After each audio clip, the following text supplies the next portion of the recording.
Brendan Kelso, and I'm the author of Shakespeare for Kids books.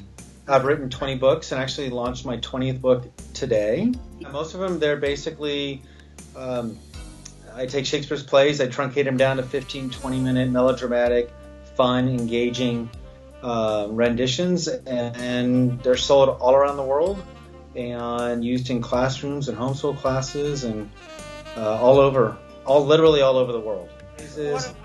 And the point is just to have fun with it. And if they can have fun with it, then they'll open the door themselves and educate themselves. And then when they get Shakespeare, it's not so hard. I'm teaching one workshop this year, and it's a marketing workshop. That's really more of my core strength.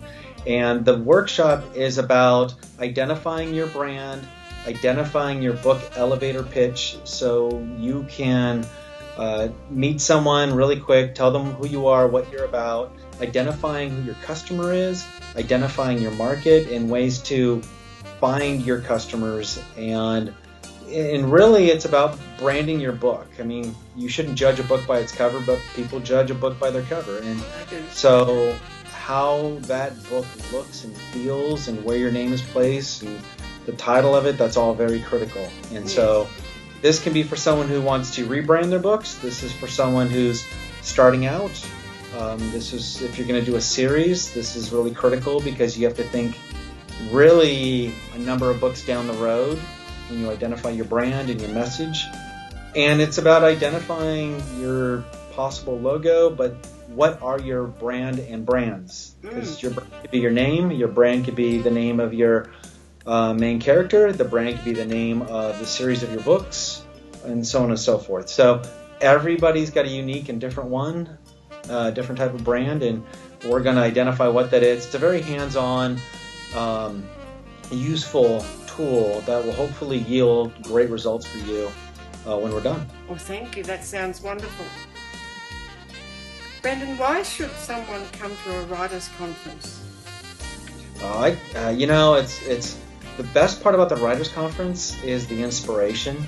You meet so many people from so many areas, and there's people that are just starting out, there's people that have made it, there's people that do this for a full time as a living, there's people that do it part-time, and you can assimilate with like-minded people, you can network, you learn so many things about so many areas that it's really heartwarming to know that this is possible. I can do this.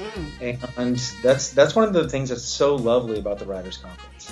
Yeah, it is. And that follows on why I'm going to ask you why a writer should come to the Central Coast Writers' Conference. A writer, that is, again, inspiration. I mean, it's fun hearing and seeing all the different techniques that other writers use, and you can add to, you can share yours. I love hearing other writers, because I learn from everybody.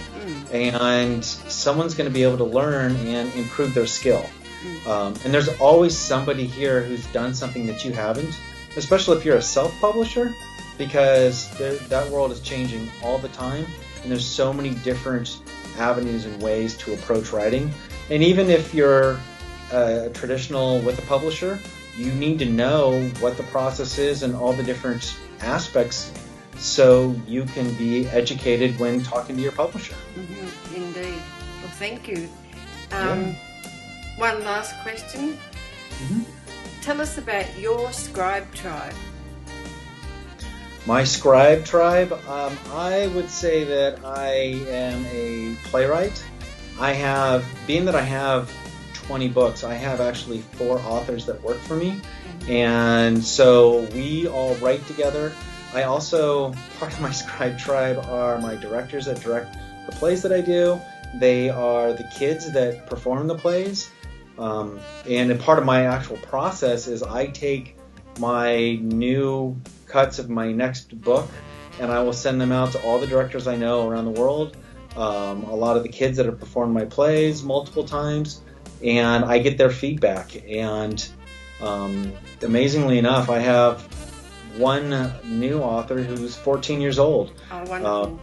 And he approached me a few weeks ago. He said, "This is what I want to do. I really want to be a writer. I've been in 7 of your plays. I've read all of your books. I know what needs to be done. And, I love being a mentor." So it was so heartwarming to see him. And he just laid everything on the line, and who knows, he might be the best writer out of all of us. So, I love just the synergy and the creative nature of all the different authors. And I'm lucky enough that most of my authors are actors, and so we really just relish in the emotion and the creative aspect of this as well.